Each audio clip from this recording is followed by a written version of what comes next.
বলেছিল, বাংলাদেশের পক্ষে কথা বলার কারণে, আধিপত্যবাদী শক্তির বিরুদ্ধে কথা বলার কারণে তাদেরকে জীবন দিতে হয়েছে। আমরা এই রাষ্ট্রকে বলতে চাই যে তাদেরকে শহীদ হিসাবে আপনারা ঘোষণা করেন, তাদের বিচারের ব্যবস্থা করেন।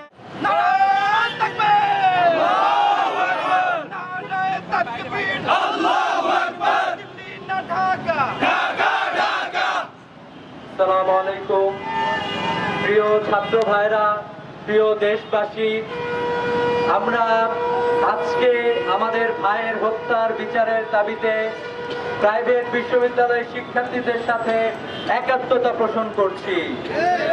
আমরা এটা বলতে চাই, বাংলাদেশের প্রত্যেকটা নাগরিকের জীবন আমাদের কাছে অমূল্য। কেউ যদি পাবলিক বিশ্ববিদ্যালয়ের শিক্ষার্থী হয় তার জন্য আপনারা বেশি মাতম করবেন, আর কেউ যদি প্রাইভেট বিশ্ববিদ্যালয়ের শিক্ষার্থী হয় তার জন্য কোনো আলোচনা থাকবে না। এটা কোনো বৈষম্যহীন দেশের কালচার হতে পারে না।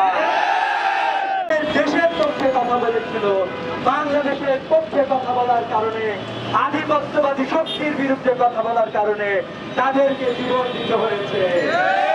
আমরা এই রাষ্ট্রকে বলতে চাই যে তাদেরকে শহীদ হিসাবে আপনারা ঘোষণা করেন, তাদের বিচারের ব্যবস্থা করেন।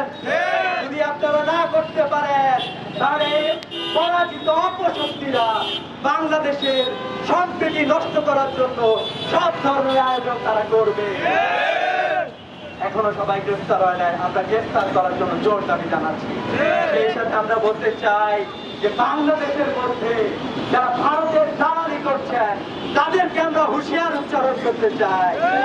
আপনারা যে রাজনৈতিক পরিচয় হন না কেন, আপনারা যে ব্যক্তিত্বে হন না কেন, যদি আপনারা দেশ বিরোধী কোনো কার্যক্রমে লিপ্ত হন, বাংলার ছাত্র সমাজ, বাংলার তরুণ সমাজ আপনাদেরকে শক্ত হাতে প্রতিরোধ করবে।